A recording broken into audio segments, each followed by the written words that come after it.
Hello there, and welcome to my channel. Alright, so welcome to another Sketchy Tuesday. I didn't know if I was gonna get a video out, but I think it's gonna happen, so yay, that's exciting. And for today's video, I am going to pick the topic of changing your style and just kind of chat about that and do a little bit of a ramble and see where we go.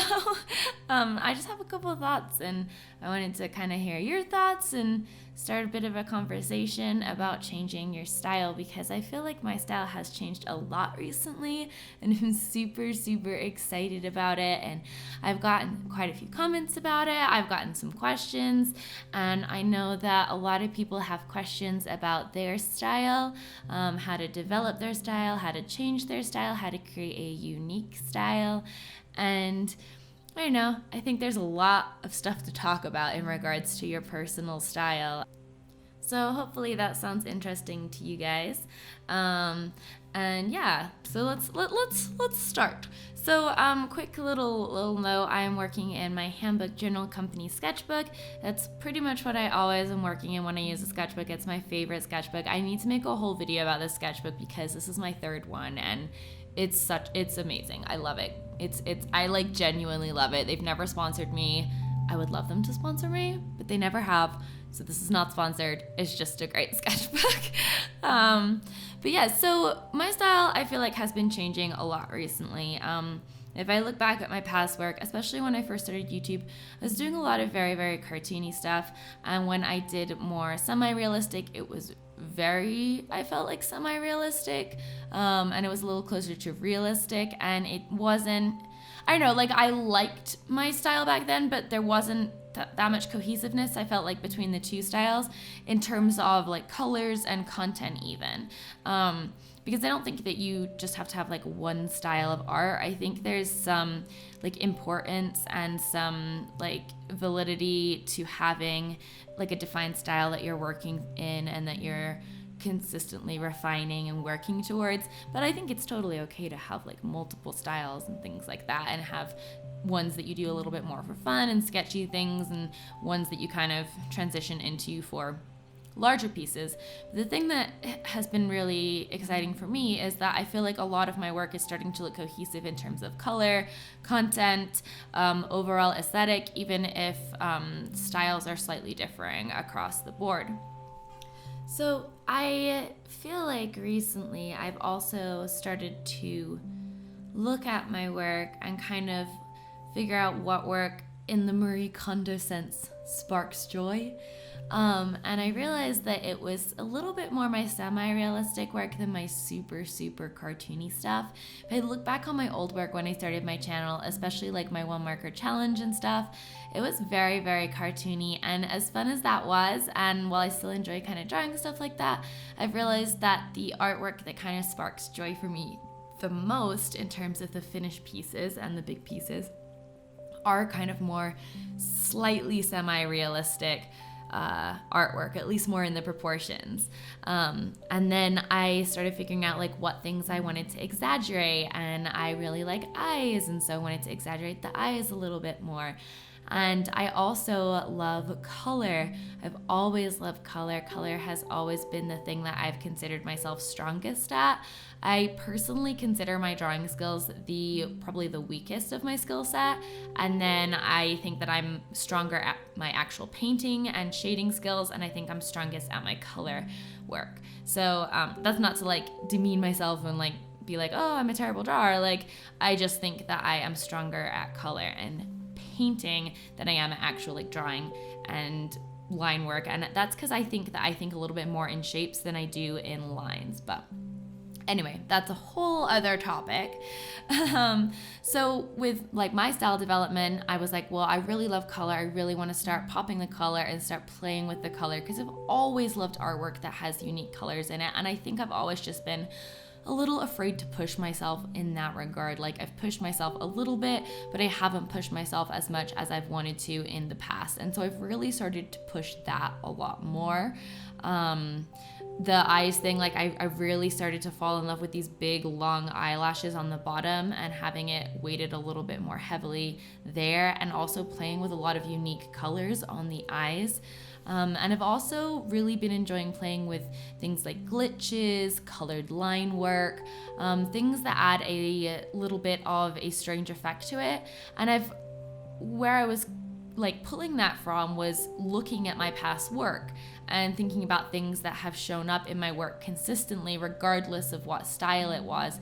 One of the things that has consistently shown up in my work, or that I've consistently been drawn to, is pattern work and the concept of flattening out 2D and 3D kind of dimensions. And what I mean by that is I've always had an interest in like a very three-dimensional rendered shaded thing, and then having something like a very flat pattern over the top that carries on over to the background, so it kind of plays with your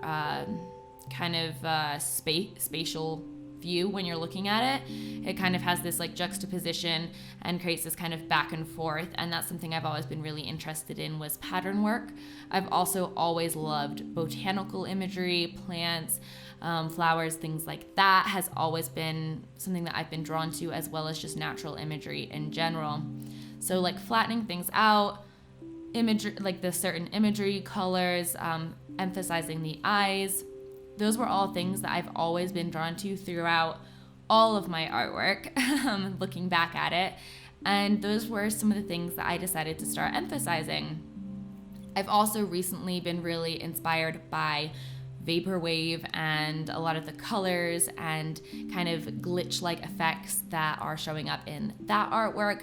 I think it's really, really cool, and it just brings me joy. And at this point, that's kind of what I want my style to be. Like, that's my ultimate goal for my style, is for it to bring me joy when I look at what I'm creating.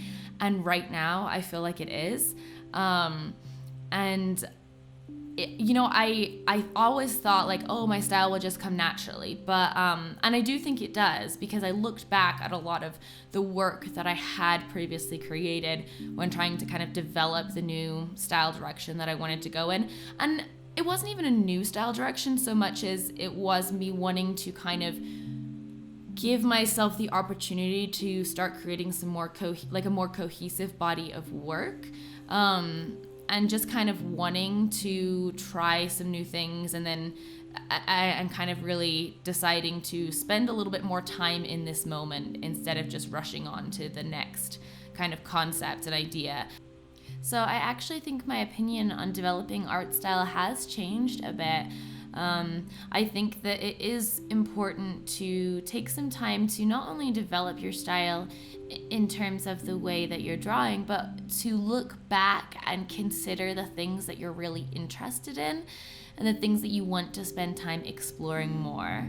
Because your art style isn't just about what looks like prettiest or what looks best on Instagram. It should be about, like, if your art style is consistent, this is something that you're going to be exploring or developing for a while. And I think art styles always evolve and change. You should never strive to have the exact same art style like forever, at least in my opinion.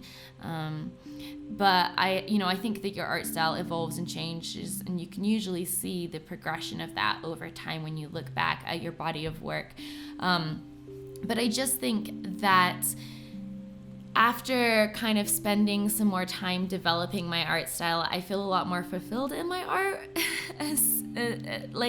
I don't know if that sounds silly. I think that sounds, I think that's good. It's good to be fulfilled in your art. And I think that's because I really took the time to think about what I really like working with.